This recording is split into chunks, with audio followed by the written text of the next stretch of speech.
Hey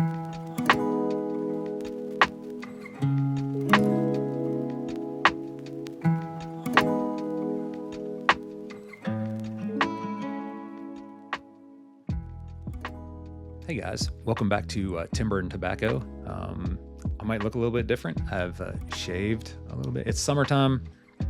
The beard needed a little rest. It'll come back soon, I'm sure. But I did get it shaved down.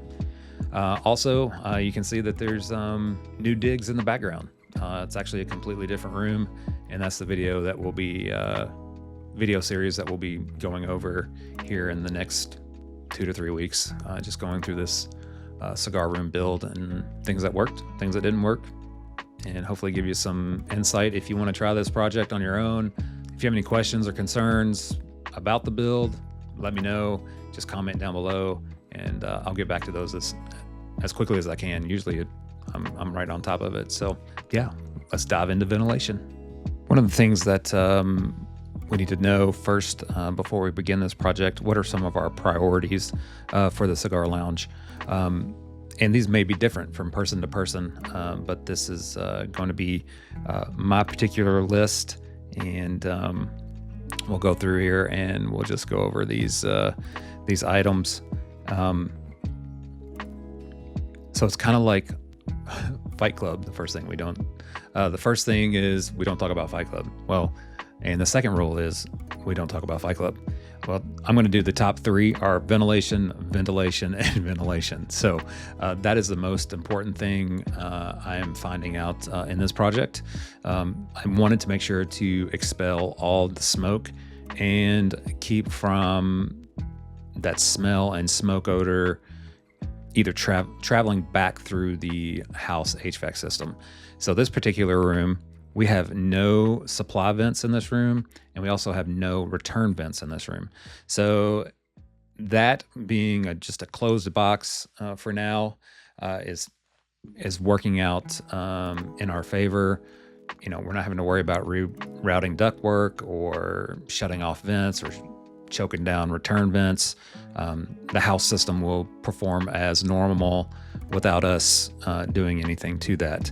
Also wanted the room to be climate controlled. So you're probably thinking to yourself, how in the world is this room going to be climate controlled if it's not have a supply air vent or a return vent in here? So it's more of the supply to keep this room temperature controlled. We will go over that as well.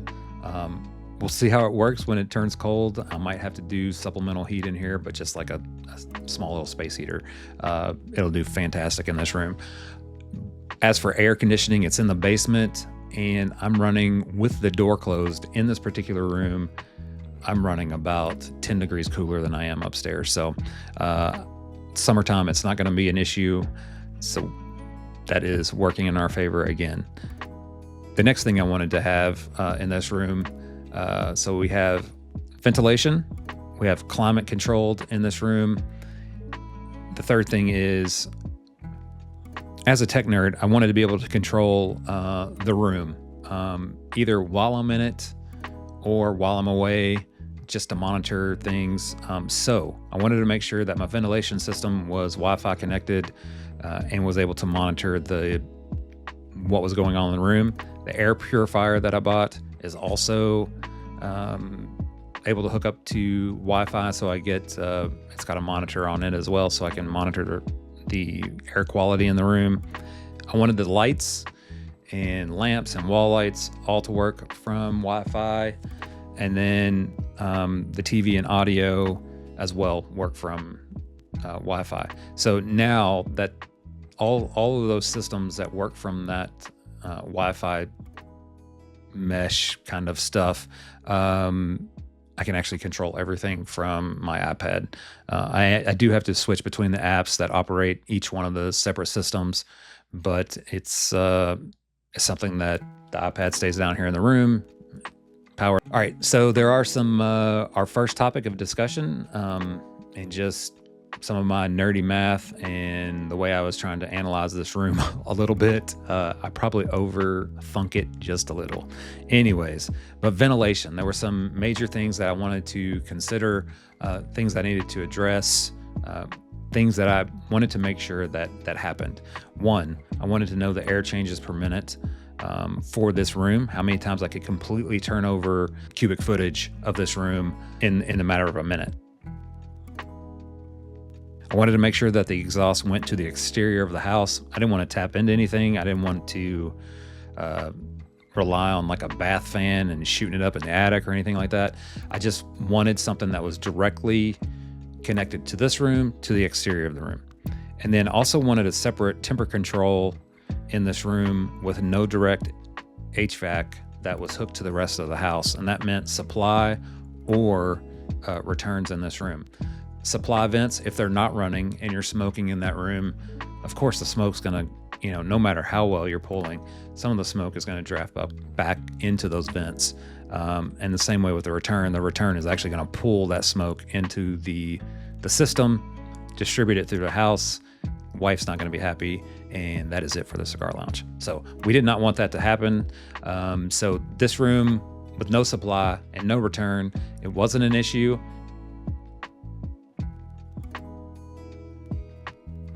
So some of the terms that we'll be using are, CFM, and that's cubic feet per minute, and that would be the volume of the room. And ACH equals, that means just your air changes per hour. So the cigar lounge goal for this room is 20 to 30 ACH, or air changes per hour. Just to give you some reference, operating hospital rooms are around 25. So we're going for that kind of cleanliness in here. I think if we can achieve that, we'll be good on the ventilation. All right, this first layout here is a basic layout of the closet that I have.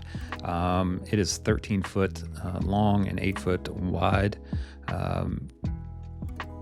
The ceiling height, we're going to go ahead and make sure that we're going to do that as 8 foot. It's a little bit shorter than 8 foot, but so what we have here first is the square footage. 13 by 8 foot. 13 foot by 8 foot is 104 square feet. And then that's one number that we'll need to use. And then the next figure that we're going to be figuring out is our cubic feet. And this is basically the volume of the room. So just the airspace within the room. So we have 13 feet by 8 feet by 8 feet tall. Now, granted, so I did say that it was 7.5 foot tall ceilings, but we're just going to round that up to 8. So we know that we're getting the systems that are able to expel that correct cubic footage when we're doing exhaust and providing air for the room as well. All right, so we need to know how many air changes for this room. So we needed to determine the room volume, which we've already done that when we did the 13 feet by 8 feet. That's the length times width, times the height, which was the additional 8 feet. That comes out to 832 cubic feet. So next we need to define the CFM of the system that we'll be using. And for my system, I went with the AC Infinity 8-inch inline duct exhaust. It is around 807 cubic feet per minute. So every minute it will exchange the air or exhaust 807 cubic feet per minute. So yeah, every minute 800 cubic feet is getting exhausted from the room. So every minute, basically with 832 cubic feet, every minute I am pulling out all the air in the room. So then we need to calculate the air changes per hour. That's the ACH. So that's our CFM, which is our 807 times 60, which equals 48,420 cubic feet per hour. And what we'll do after that, all right, so we have the 807 cubic feet per minute from the AC Infinity 8-inch inline duct exhaust. That's what it's rated for. I couldn't find out if that was rated for at, it's a 10-speed system, if that was rated for max. Like if it's set at 10, it's changing out at 807. I couldn't find that information, but we're gonna go ahead and do the math, run it on max.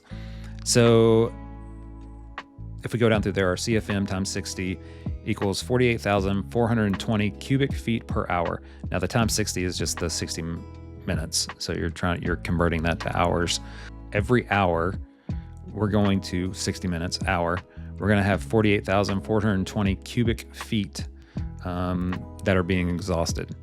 So then we want to take that and divide it by our room volume, which is the 832 cubic feet. So we have the 48,420 divided by 832 equals 58.19 air changes per hour.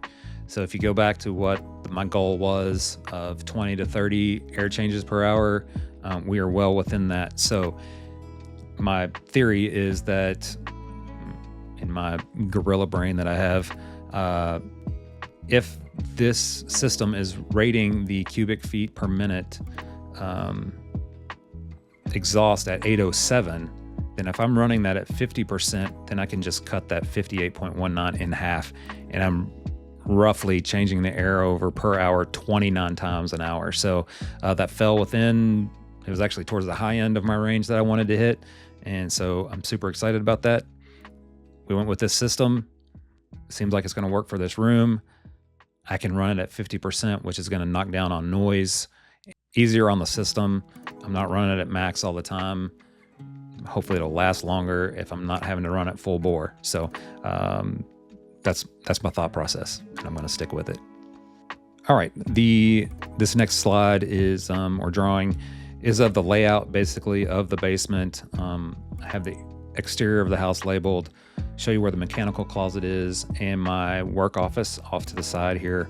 And this is just a general idea. On the right-hand side, next to the mechanical closet, you'll see my exhaust vents. I was unable to put the exhaust vents in the actual ceiling itself, so I went high, and we'll throw some pictures up just to show you the location of those.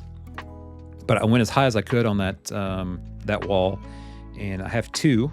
I think they're both 10 by 4 inch openings in that, just like a floor vent. But I put them up high on the wall. I figured pulling that smoke out across the top of the ceiling would create a nice cross vent. This is where things got interesting. I wanted it to be temperature controlled in this room. However, I did not want any open ductwork to the house. So what I've done is I've taken a dryer vent exhaust that has louvers on it, and it's a 4-inch opening on to the left of the door down low. So I'd seen some documentation online about ventilating some cigar lounges, and when they were providing the fresh air to the room, it was down low, and then the exhaust was up high, therefore creating just kind of a low to high circulation system to get the smoke out. Also, while pulling the conditioned air into the room, or whatever they were using, like a mini split, some of the ducted mini splits they were using, they were actually putting the supply vents down low. So that's why I went with this selection here. So you can see left of the door, I have an intake. It is down low, probably about 1.5 feet off the ground. I'll show a picture of that as well. And then the way that works is that when I turn the system on, the louvers open up. Now you're probably saying to yourself, which was one of my concerns, was I didn't want the noise of louvers flapping. So we did some testing, put it in the wall, turned the system on, they stayed open. Just like you kicked on a dryer, the louvers would open up. It is not airtight, so it doesn't have like a backflow preventer or a rubber gasket on that when the louvers close. So I was trying to think of if the smell tried to leak out of that 4-inch opening around those louvers, what could I put on the backside? So what I've done for now is simply take a carbon filter and put it on the outside of that wall. It's pulling air in through that carbon filter, but if anything escapes back out through it, it shouldn't be. It's made for like pet and smoke and stuff like that. So we'll see how it works. We'll keep an eye on that, and maybe 6-7 months down the road, we'll come back. We'll do an evaluation of this room and anything that's changed, anything that's had problems. So we'll keep an eye on that. Also, on that intake, that is that intake is on the open basement side. So it's a conditioned area over on that side of the wall. So if we've got the heat on or the air conditioner on, when it opens up, it's pulling that air into this room that's already conditioned. So I am getting a little bit of a temperature control on this room, and the AC Infinity does have the ability to monitor the temperature in the room and kick on and off as it deems necessary to keep to make this room comfortable. The AC Infinity system is basically made to indoor grow systems, so it's meant to monitor humidity, monitor temperature, vapors, and stuff like that. So it does have that ability. I am purely using it for exhaust at this point, but I will be mounting the temperature probe in the room, and if there's any issues in here with, I don't know, condensation or just the room gets too hot or too cold, we'll see if we can get that set up to run on its own just to keep it temperature controlled in here. All right, this last slide here is a little bit more of what I've gone over before, just to give you some notes on here. The backflow louvered area, how that opens up when it's turned on. All right, we'll go through this on the mechanical closet area, the ductwork that I installed. So we do up top for the exhaust, I do have metal boots that come out. They're 10x4. They do a 90, and then it hits a T. So everything I kept at 8 inches because the motor from AC Infinity, it's all 8 inches as well. So I didn't want to choke anything down. I wanted to be able to make sure it was full capacity when I needed it. So everything is 8 inches. That means the flexible ductwork. And with the flexible ductwork, I went ahead and had it insulated as well. Not that the area, because the mechanical closet room is conditioned, I didn't need it for the conditioning or keeping it warm or cold. I needed it more in my brain. I was thinking, okay, we're going to have soundproof this system. So wherever I can add padding and dampening material, that's where I'm going to have it in there, because I didn't want to have the motor sound feedback into the room. Also, there is a 90 that I had to put in there, and that's an 8-inch 90. I did do some research. Would it be better? Does it perform better with the motor in front of the 90? So right when it came out of the room, or after the 90? And it was either one you wanted to do. The sound, they said, put it after the 90 if you were trying to knock down sound. So that's what I did. I put it closest to where it was exhausting out of the house. And when it comes out of the house, there's also an 8-inch metal housing on the outside that was siliconed in. And everything was clamped together, and the only thing that was really a chore was to chisel out the brick. So had to make that nice and neat. Didn't want to chisel out too much because I wanted to make sure it was waterproof once I got it back together. But it's a very short run. We're looking at probably less than 15 feet total across and then out. So maybe I'll have some photos of that area. I still got some work to do on actually strapping the flexible duct up to the ceiling. So, but yeah, that's everything ventilation wise. Well, I hope you enjoyed that little run through of the breakdown of the Cigar Lounge ventilation system.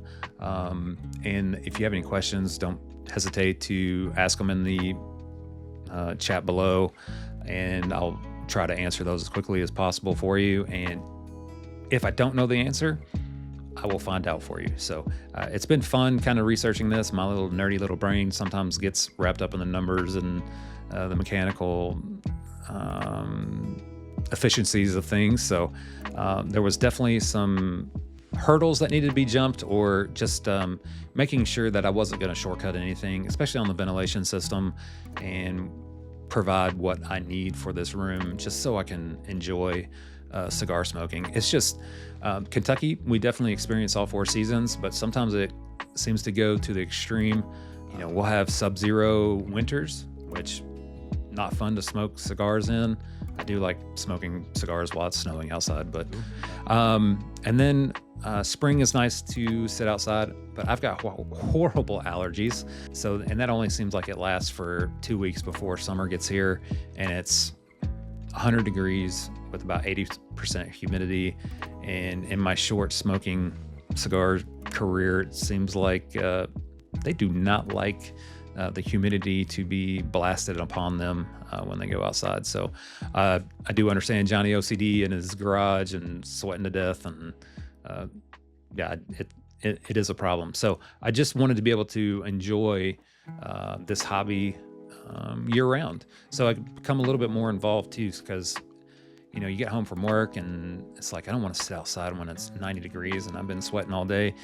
And this room is just going to give me the ability to relax, have some time for myself, and that I don't have to worry about the weather. I don't care if it's raining. I don't care if it's hot. I don't care if it's cold, snowing, or too windy. So this room is hopefully going to provide all that for me, and a way for me to produce content for YouTube in a maybe more appealing atmosphere, where I'm not worried about damaging anything like smoke going back into the house or smoke on the guitars. And this has been a blessing. And honestly, I had all the materials pretty much on hand. I think the only thing that was the exhaust system that I went out and purchased that. Everything. This has been purely inspired by just my involvement in the Cigars Unbanded community. I know me and some of the other guys, we kind of discuss like how we ran upon this community just by happen chance. And it may be the best mistake that I've ever made. I mean, you're in a group with a bunch of guys that you don't know from Adam's house cat, but it seems like we all share the same love and the experiences that are being passed down from seasoned smokers to new smokers, which I'm a new guy at this, and I think that's it's been fantastic not to be looked down upon or judged by seasoned smokers. Everybody. Now, I mean, we can give each other a hard time, but it's a great time. So every Thursday night at 9:30 p.m. Eastern Standard Time, Cigars Unbanded has a live stream on YouTube. Look into Cigars Unbanded. They are sponsored by Small Batch, and we'll leave it there. You can do some research on that, and you can piece it all together. But there is a monthly subscription for that. Cigars Unbanded is sponsored by Small Batch, and we'll just leave it there so you can do your own research on the internet and figure out what exactly Cigars Unbanded is. But I highly recommend it if you're looking for some like-minded fellows that are easy to get along with, easy to share their experiences with, and just some great friendships developing out of that. So thanks for tuning in. Hope this hasn't been too boring. It's a little bit change of venue, a little bit change of content. Usually I'm doing cigar reviews, but kind of switching it up right now during this process, just trying to get this. Didn't know if anybody would be interested in how this was set up, and give guys hope that have a little bitty closet in their basement that their wife may give you access to. So thanks for tuning in. Make sure to subscribe, leave comments, give it a thumbs up. I'll get back to your comments as quickly as I can. And if you have any questions about the build out, but we'll have, this will be a series of videos about the build out. So next video, we'll be talking about technology. We'll go over like how the monitors are all hooked up together compared with the TV and the sound system, and how they switch between all those, and some of the things that worked, some of the things that didn't work. And we'll also go over some of the recording upgrades that I've made to the room. Nothing too major. I think microphone, and recording software, some lighting, all provided by people from Cigars Unbanded. Just the information and advice that they can give while you're trying to participate in this space and put out quality viewing on YouTube. So shout out to all those guys. We got Peter, the Cigar Collective. We got Mike with Cigar Carpenter, Cigar Hound Dog Matt, Master Your Ash Michael, and Cigar Side Chats Felipe, Shanika Smokes. I mean, all these guys have just been, Stogie Brody, the positive one. Anyways, all these guys have been influential on what the information that they share. And it's just a great community. So looking forward to the next one, and we'll try to get that out sooner than a month and a half. But thanks for hanging in. It's good to see you guys.